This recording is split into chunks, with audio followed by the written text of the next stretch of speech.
Hello, I'm Shelley, a coach with the Child Care Action Council, and I'm here in the beautiful outdoors with Rixa, the director of Nature Nurture Farm School. We're here to give you some ideas on some outdoor play and some things inspired by nature. So take it away, Rixa. Hey everybody, thank you, Shelley. So Nature Nurtures Farm School is a outdoor based, we're not 100% outside, but we are outdoor based, nature based experiential play program in Olympia. And unfortunately, we are going to be closing due to COVID. Our reserves are gone, but I'm excited to share some of the things that we have been privileged to be able to do with children. And what I'm hoping today is to really give everybody kind of spark your imagination about what you can do with children outside, and to give you some ideas, because we know that right now, especially with COVID, that we need to be outside. It's the safer space to be in and to have children in. And so I hope at least some of these things are things that will spark your imagination and give you some ideas on what you can do with kids. So my background is infant toddler teacher. I was an infant toddler teacher for about 10 years in Alaska. Shelley and I have that in common. And I had those kids outside in all weather. I enjoyed the heck out of taking them outside in the morning, and we would stay out there until nap time, and then we would go back outside after everybody woke up. They spent the majority of their time just in diapers, slathered with sunscreen, and outside, and we played in the mud, we played in the sand, they went barefoot. It was an amazing thing, especially during an Alaska summer, which there's nothing quite like it in the world. But my own background has always been about playing outside. When I was a young girl, I grew up in the mountains of Colorado. My mom would say, go outside, you can come in when you get hungry at lunchtime. Other than that, you're outside for the day. And we would spend hours driving our trucks, riding our bikes, all these things through the national forest that was next to my parents' property. And my brother he did water play all summer long with a hose, and he created this whole city basically of, can you guys hear the donkeys? Anyway, I'm at the farm right now, and he created this whole intricate space where the water would move from one place to the other, and he would use his Tonka trucks to build up dams and that kind of thing. And that's something you can do in larger spaces, but there's so many ways you can translate this to smaller spaces. So I'm going to share a little bit. You're going to see some pictures of the farm and some of the things we've done with our outdoor half-day preschool this summer. And then I'm going to give you some ideas about how to translate that into a smaller outdoor space. So one of the biggest premises of Nature Nurtures Farm School is to engage children with animals. And I wanted to share this with all of you because I think there's some opportunities to have children interact with animals, even in small spaces. It would have to be very controlled, but I think that there are so many organizations.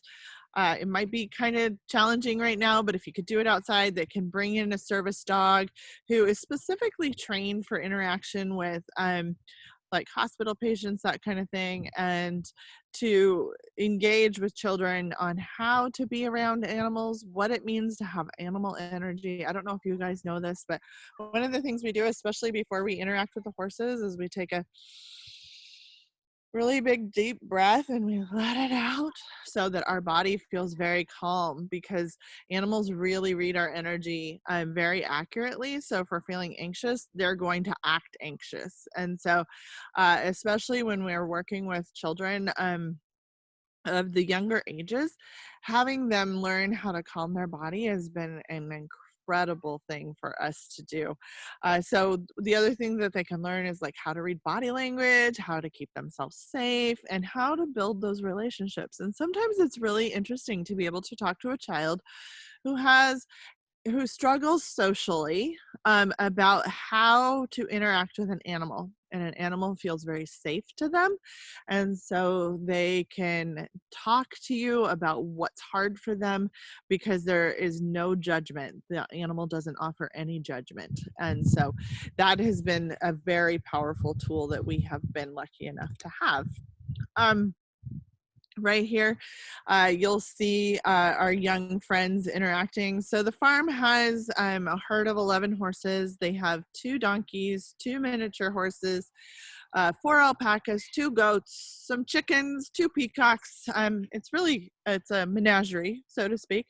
But you will see them interacting with the animals. They learn how to feed the animals. The barn cats are some of the most social animals I've ever seen in my life. And so the preschoolers get to spend their time in the mornings interacting with these animals in a space that is accessible to them. And I think that there's value, and Shelly, I don't know, you can jump in here, but I think that there's so much value to having a center pet, a center cat, or a center dog. When I did family child care, our dog was just a huge part of our curriculum, and learning how to engage and interact with that animal was a big part of what we did. And snuggling on the couch when you're having a hard day with a dog and a book is just the best. So obviously these are bigger spaces. It's always easier in bigger spaces, but one of the reasons I wanted to share these things with you is because these are replicable. That's not really a word. You can replicate these in smaller spaces. A lot of the logging companies here in the Pacific Northwest, if you call them, they will bring you stumps from their yard. You just tell them the length that you want, and we've gotten ours donated, and so you can just seek to have those donated, and that provides a different climbing opportunity for children. Depending on where your center is located, if you're located near a park, that kind of thing, and you have the ability to go out and spend some time in those bigger open spaces, you may have the opportunity, like the little guy in the middle picture, to experience tall grass, what that feels like, how it feels to be in it, that type of a natural interaction. And then, of course, just out there in water boots, just out there playing and experiencing being outside. And so those are ways that you can. The other thing I've done on smaller playgrounds is I've gotten the big whiskey barrels and I've planted grass seed in them and just let it grow.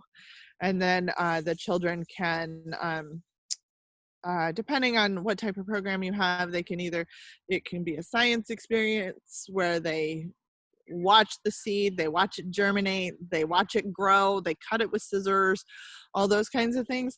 Or it can just be a natural part of your outdoor environment that brings a little bit of green to it, especially if you have a smaller space that's very like it's a cement pad or something like that. That'll offer a bit of nature, and then you put the stumps in there with it, and you're on your way to having a great outdoor space. These are just some more pictures. I think everywhere you go in Washington, there's an apple tree.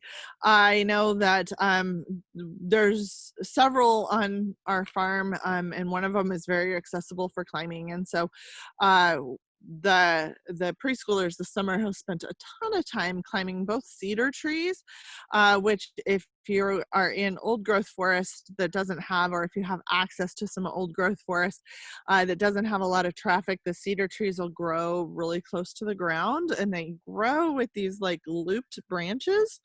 And they make great climbing apparatuses. And then the apple tree. And one of the things I love about children climbing trees is that you really get that phenomenal hand strength and that core strength that's going to benefit them when they get to school and have to sit up for longer periods of time and do a lot of writing. I wanted to share some more pictures. So the fort that you see here, that's easy to do even in a small space. Uh, you can either get with the logging companies or you can get a friend in their pickup truck and you can go out to like Capitol Forest if you're on the Olympia side, or anywhere where there's more forest that you can easily access down logs and that kind of thing.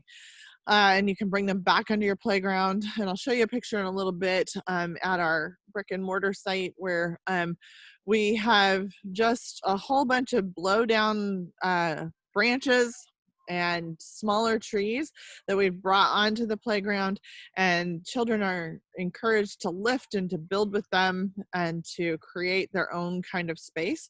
This happens to be between two giant cedars and the boughs that I was talking about earlier, so they come down, and underneath there is this amazing space for a fort. If you aren't lucky enough to have one of those on your playground, you can prop up logs against a fence. You can create a space. I've done it with Home Depot buckets where I fill them with cement and I put a log down the middle of it, and that becomes a heavy weighted log that they can prop other things onto. So there's a lot of opportunities there to create or to replicate what you might find out in a more natural environment. Here's the tree climbing. These are the cedar boughs that I'm talking about.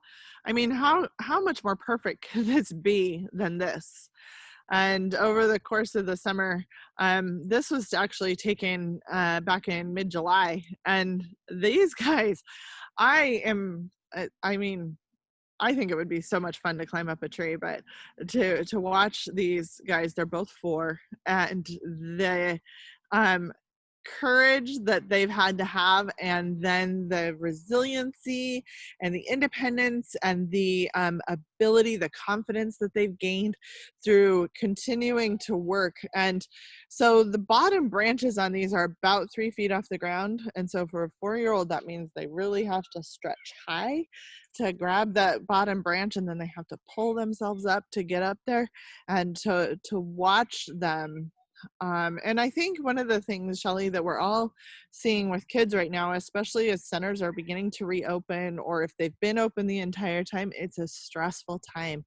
And children are really reading that stress off of us.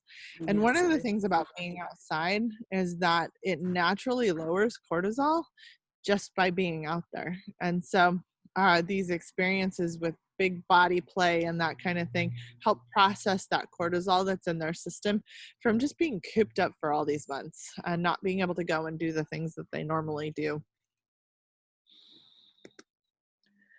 So I like to talk about tree climbing because while a lot of playgrounds, and you guys, I'm well aware that most playgrounds aren't a farm. I totally get that.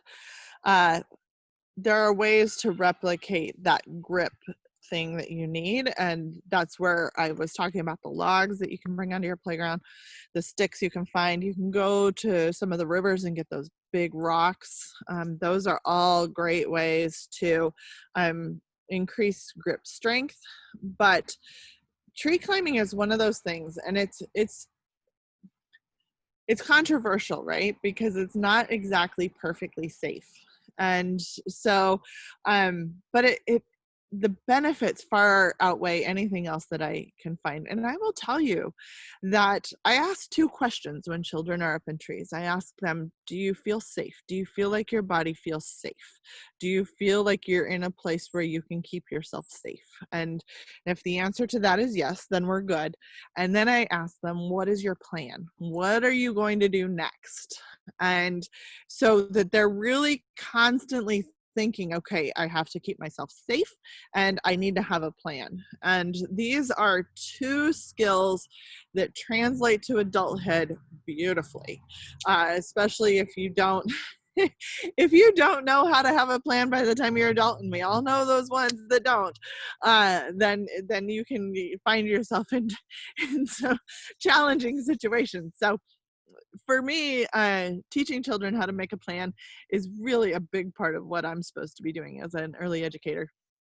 But this list of things, I will send it to Shelly to make sure that everybody has access to it. But it all these things really provide the whole child with development as they grow. But the biggest thing, and the book that I need to recommend to everybody, and I'll talk about it in a little bit as well, but it's called Balanced and Barefoot, and it's by Angela Hanscom. And she is the founder of Timbernook, and she talks about she's an occupational therapist, and she talks about the benefits of outdoor play, and specifically going barefoot and tree climbing. And so what a lot of elementary school teachers are finding is that a lot of children enter elementary school without the core strength that they need to keep their body both still and upright over the course of a long day, and that they can't write for long periods of time because their hands aren't strong enough. And so when we're inside, we have things like Play-Doh and Legos and all those fine motor activities that we can do. Those are still really important, but adding this other aspect of big body strength and specifically grip strength to that total curriculum is really beneficial. One of the things that was unintended, but if I ever open my own program, I'm having a gate. I will have a gate on my playground. And this is something you guys can go to a metalworks place, like a scrap metal place. I guarantee you they have gates, and they'll have gates cheap. And then you just put two big railroad ties into the ground, and you mount that gate up there, put some fall zone material underneath it, and you will have something that the children will love.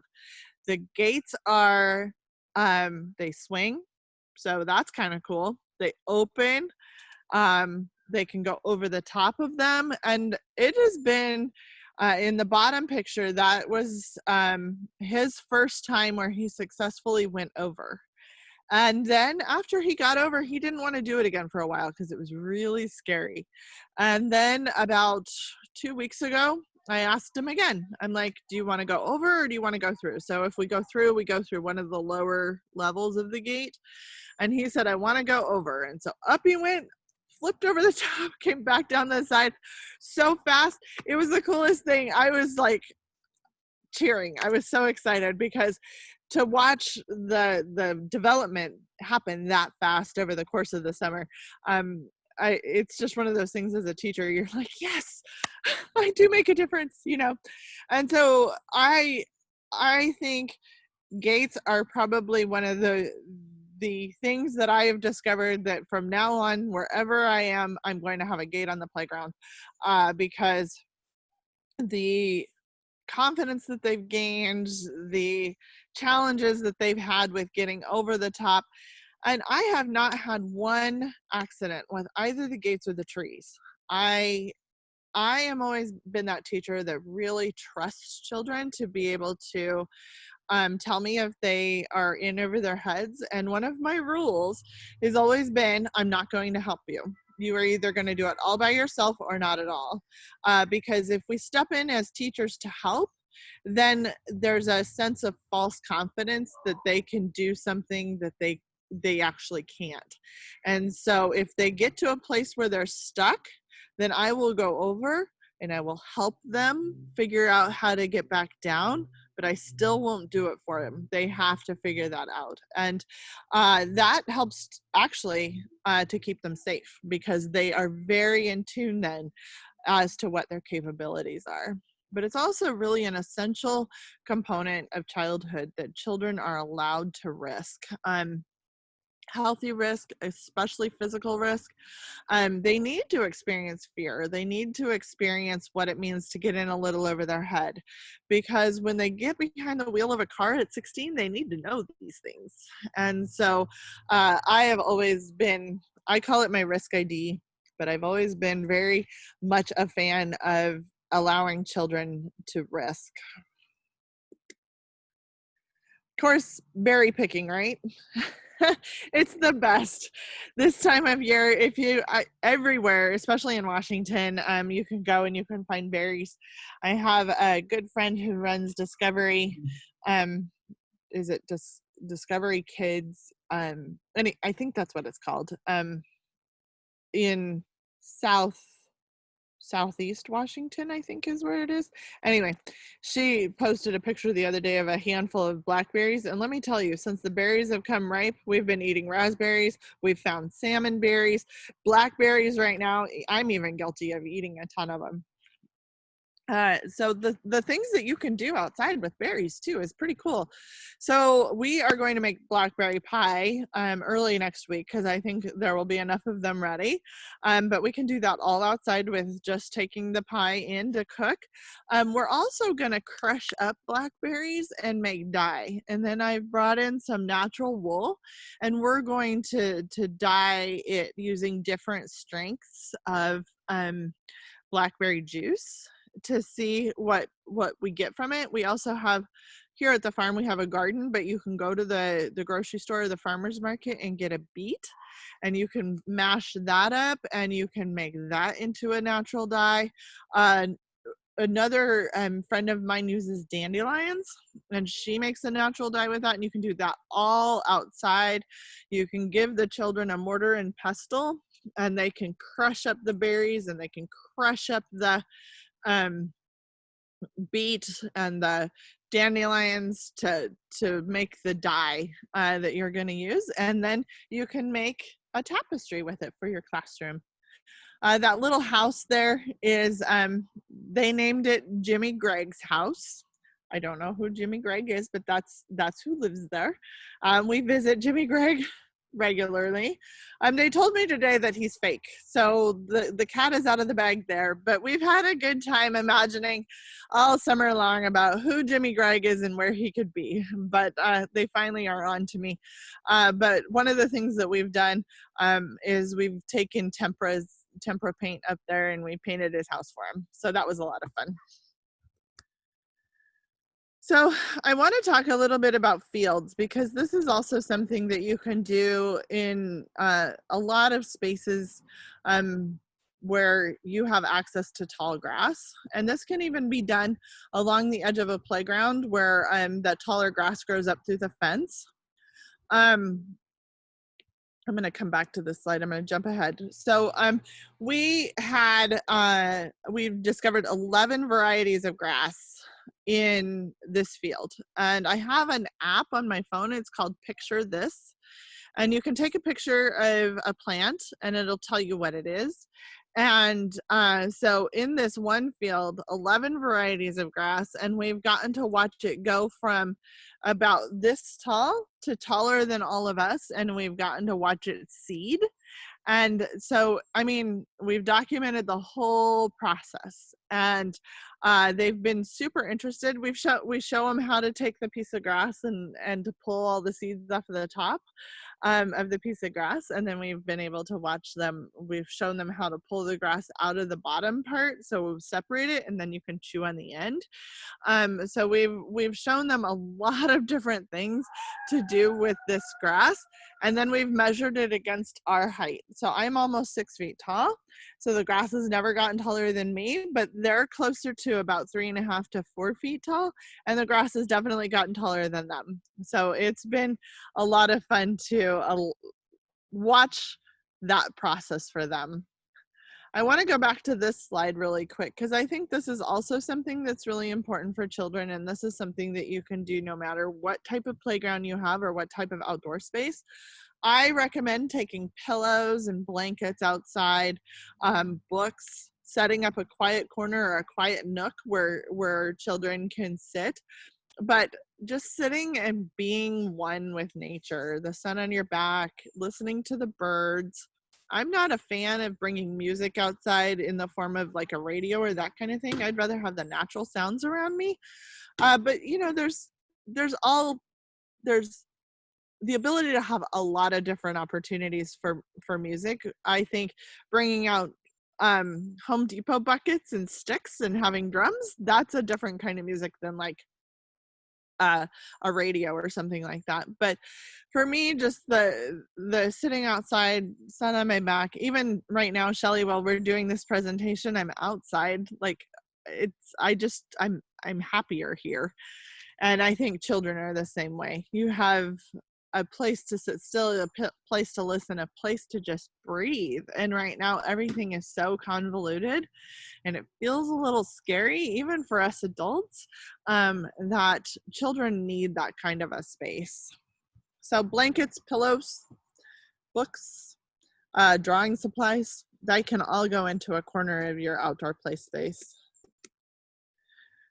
So, again, if you have access to parks, creating, I call these magic trails, and there's a lot of different ways to do magic trails. In this particular case, one of the founders of the nonprofit, her husband has created these trails for us, but just going and walking along hiking trails will do the same thing. And I call them magic trails because you never know what you're going to find. Every day is something different. And so we have 3 magic trails here on the farm. We have one that's really close to McLean Creek. We have another one that is up at the top of the property where we see elk tracks pretty regularly. And then another one is out on Forest Service land right next to the farm. And up there we get to see a whole different ecosystem because it's a little bit higher, it's a little bit more open, and so we never know what we're going to find. And so we've gotten to find all kinds of feathers this summer. We've identified a lot of them. We've seen a bunch of different kinds of trees. We figured out the other day, we saw a tree that we hadn't seen before. We figured out it was a hemlock. It didn't look like the cedar and it didn't look like the Douglas fir, so we knew it was something different. And so we took some time to figure out what that was. We bring the paint back, the brush, the pine boughs, there's the word I'm looking for, back, and we paint with them. It's just perfect. And the kids do all of the gathering, all of the carrying, all of that kind of stuff. And so whatever they want to bring back, and they learned a long time ago, don't ask me if I'll carry it, because I'll just tell them, no, if you don't want to carry it, then you don't want to bring it back.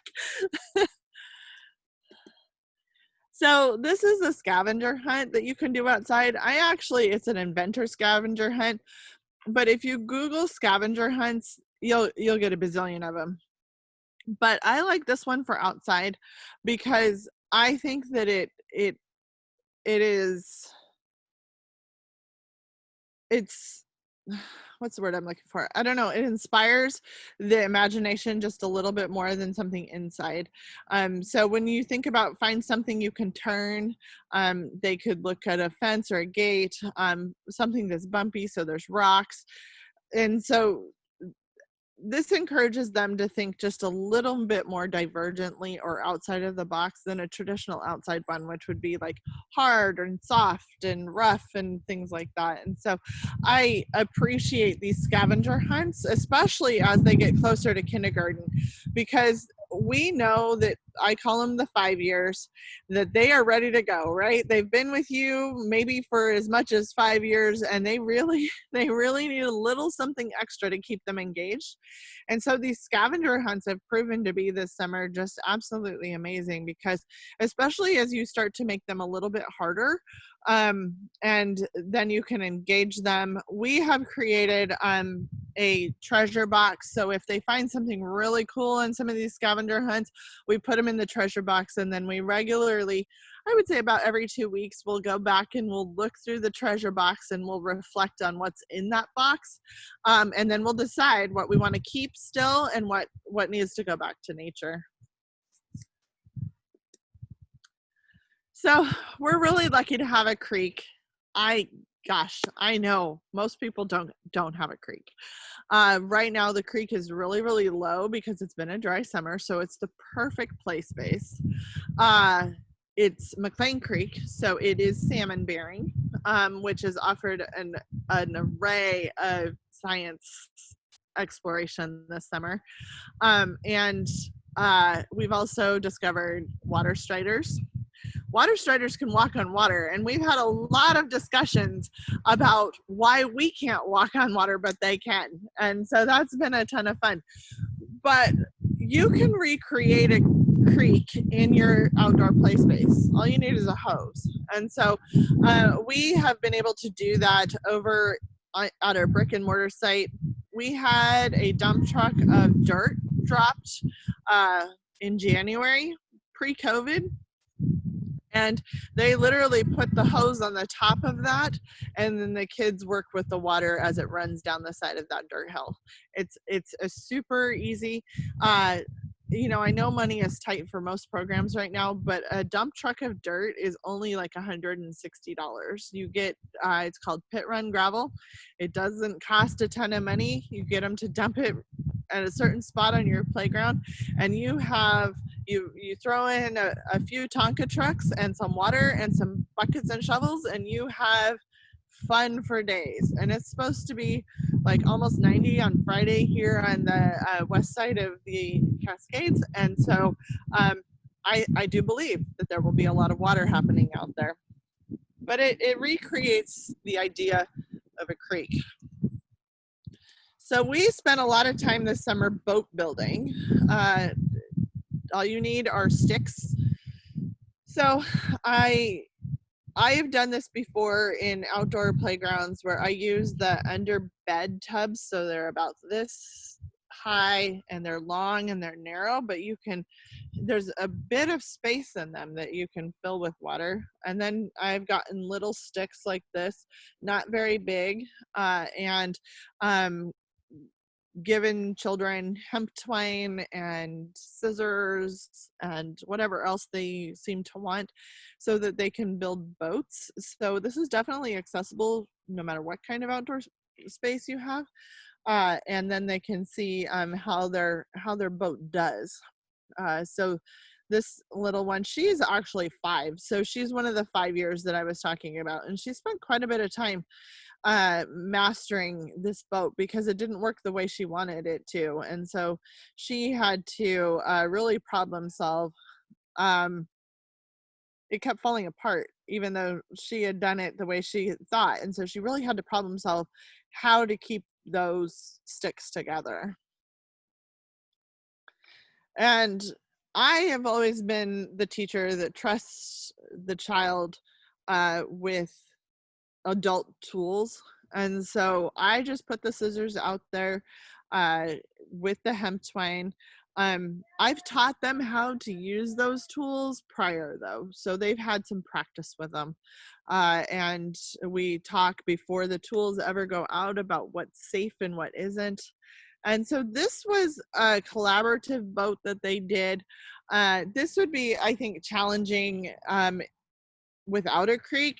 However, you could translate this to other things like building a fort or building a roof over a reading space. I mean, you can translate this type of collaborative activity to just about anything.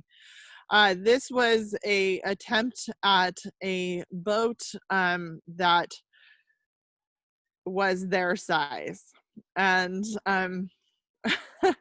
it didn't go so well because the creek is only about, I don't know, in places it's like an inch deep and in other places it's like, 4 or 5 inches deep. And so it kept getting hung up on the bottom. But it was more important to me was the collaborative effort of building it and then launching it. And then problem solving and thinking about why it didn't go where they wanted it to was a just better learning than anything I could think of.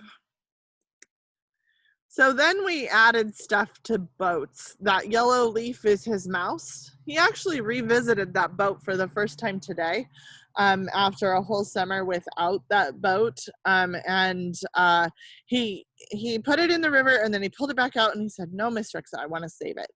And so it's still sitting down, but so when we do this in a smaller space, you're going to need the tubs with water. You're going to need sticks, hemp twine, natural items, a lot of pine cones. We've used a lot of pine cones, and then just their imagination. And there will be the temptation, of course, to help them figure it out. And only a couple of times did I give into temptation on that because I felt it was more important that they do it on their own.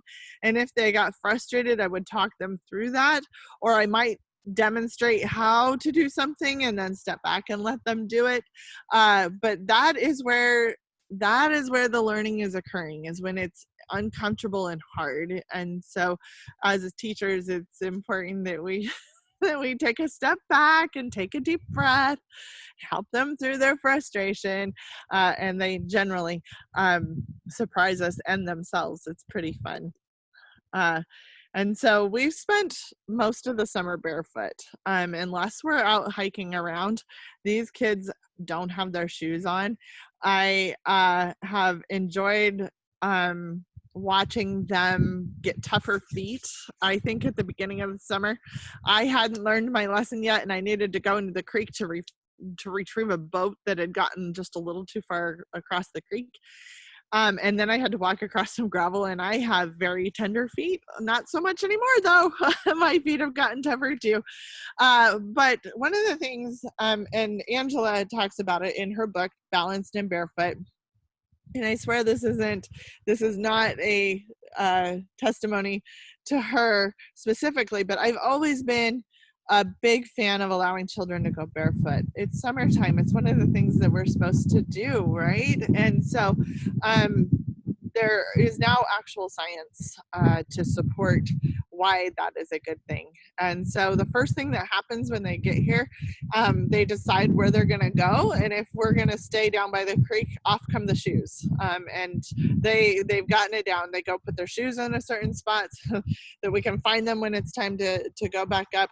But most of the time, they never put them back on. They just go to the car when their parents pick them up without their shoes on. So this is from Angela. Endurance means being able to persist through physical challenges. Children with poor endurance tire easily and give up more quickly.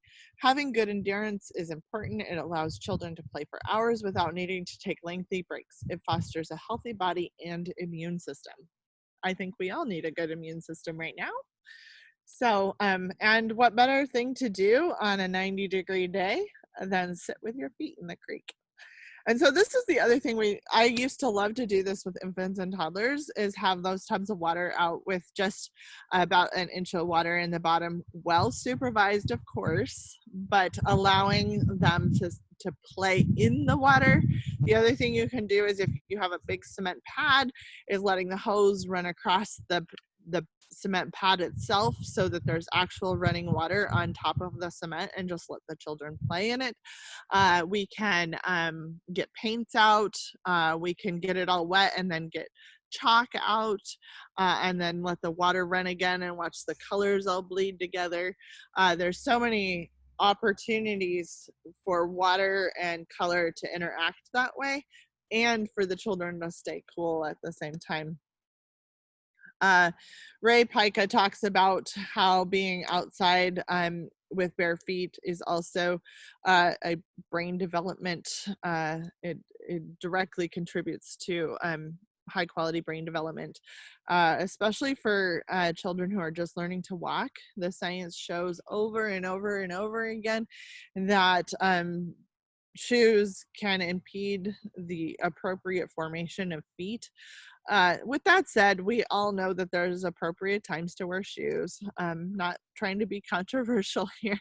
If you have an opportunity to let kids go without shoes, it's a great thing. And it's such a great sensory feeling to walk across grass or across a wet sidewalk with no shoes on. So here's the book. Here's also some, so one of the things that I like to support teachers on is having those conversations with parents, with their director, with each other about why certain things should be allowed on a playground. Because let's face it, when we're all outside together, it is a collaborative effort amongst teachers as well. And so we need to make sure that we're supporting each other and really all on the same page, because that's what provides the best experience for children. So I've always been one to want to take paint outside. There is something about being outside. If you think about the masterpiece artists, so we're talking Van Gogh, we're talking Monet, some of the American Impressionist African art, there is an element of light that permeates all of that art. And when you take paint outside, when you take crayons outside, when you take watercolors outside, you just have a whole different experience for children because of the outdoor and the outside, the sun. It's just, it changes everything about art. And so I have a shower caddy. It's super easy. And I have squeeze bottles, like ketchup squeeze bottles. You can buy them. They're like $2 a piece. And you fill them up with, the only paint I buy for our center is red, yellow, blue, white, and black. And then we mix all the other colors from those, because those are the primary colors. And then of course, white and black. So every color comes from those. And so the children will mix their own, or if we're going for something very specific for them, we will help them mix it. But it's the process of mixing that is really where the creativity and the spark comes from children. Yeah. Anyway, you guys got me. And then of course, loose parts. This tires, rocks, pine cones. These pieces of wood were from when I built my fence. My husband long ago learned, do not throw anything away. I have to check before he's allowed to throw things away, because 99.9% of the time it's coming with me to go into the loose parts part of the playground, which is really for us our entire outdoor space. You can call different electrical or wiring companies, and they'll have those big electric spools. And if you are nice and ask nicely, a lot of times they'll just donate them to you. And we have 5 of those in our fort area. We have allowed the children to actually roll them. I think that scares a lot of people because they're big and they can get going quite fast. But if it's well supervised, then it's absolutely something you can do. You have logs, you can build, you can climb, you can move them, you can create with them. So really it's taking that smaller scale indoor building like in the block center, and it's making it into big. And big means that they're using big body muscles. It means they're expelling and processing cortisol in their system. And it means that they are having to collaborate together. It means that they're having to follow directions and work with each other. Well, I lost Shelly, but I wanted to thank all of you for joining us. And I am going to stop sharing my screen now. And I'm back. Okay, I don't know where you went. Yeah. Well, Rixa, that was awesome, and thank you so much for doing that. It sounds like That's what you were looking for, I hope. Kelly, yeah. was that what you were looking for? Okay, Rixa. Well, thank you. I don't know where I went either for a minute or two, but I'm back. And what's some great ideas for even families to do? You know, taking hikes out on the weekends or in the afternoon or evenings and things like that. Lots of things that even families can do with their children at home during this time as well.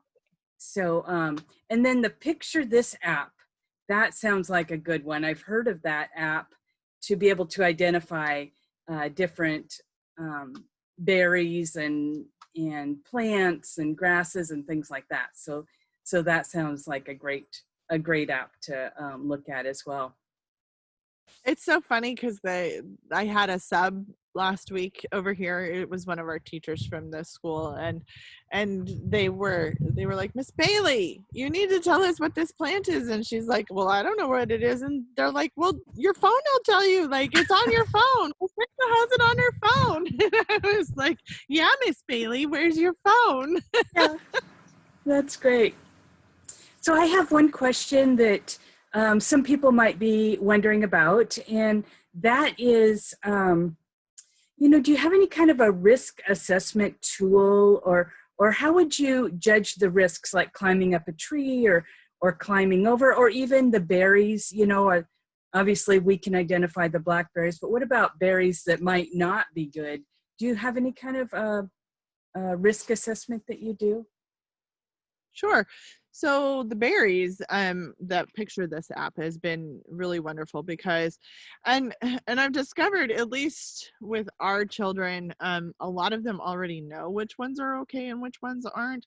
But I've used the picture this app, and we have a lot of conversations about how when you're just walking out in nature, you don't just eat any berry that you see, that it has to be a berry that an adult tells you is an okay berry to eat. And so we'll take pictures of like snowberries, for example. They're white, they're kind of they're attractive, they attract your eye, but they are not good to eat. And so we talk about how that is not a good berry, and why we shouldn't eat it, and really tie it into making sure that they know from an adult before they eat any berry. So that's been really, really important. That was, that was some of that fundamental learning that I got growing up from my parents. And I think that our responsibility as the teacher is to make sure that not only are we getting children outside, but we're teaching them about all of the different aspects of being outside and keeping yourself safe. And that extends too to like the trees and the gates. I think as teachers, the responsibility is on us to make sure that we know what the children's capabilities are. And it circles back around to making sure that the child can do the work and that we don't do the work for the child. So if a child cannot get beyond that first branch, then there's no reason why they should be beyond that first branch. Like, we should not move them to the next branch. That has to be all theirs. And that really puts the idea of safety forefront for both the child and for the teacher, because that means that the child is not working beyond their capabilities. And so I think for me, one of the primary things to keeping children safe is that question of checking in with them and really getting them to think about, do I feel safe where I'm at? And sometimes that means telling them, hey, I need you to pause right there and look at me, and we're going to have a conversation about, okay, I see your foot is here and I see your foot is there. Are you safe where you're at? Are you hanging on? What would happen if your foot fell off? And so really tying that in for the child of, I need to be thinking about how I keep myself safe the whole time. And I am never far away from wherever it is that they are. I am not going to let a child climb a tree if I can't be right there with them. And the other thing about, at least about the cedar trees, is that because the boughs are so close, if they're going to fall, they're probably going to get a scrape, but they're not going to fall all the way out of a tree. I fell out of a tree when I was 7 and I cut my chin open all the way. And so I think that we have to also be really mindful of what we're comfortable with. I tell my teachers all the time, never allow children to go beyond your comfort level. And as a teacher, I feel very comfortable letting children go higher because I have a lot of experience with them doing it successfully. But I had to build that experience for myself as well. And so and I had to you don't just let a child climb a tree either. They have to demonstrate their capabilities to me before I let them go super high in a tree. And when I say super high, I'm talking I can touch their foot. So Right. it's not Okay. like the top of 100-foot tree. They're not that high up.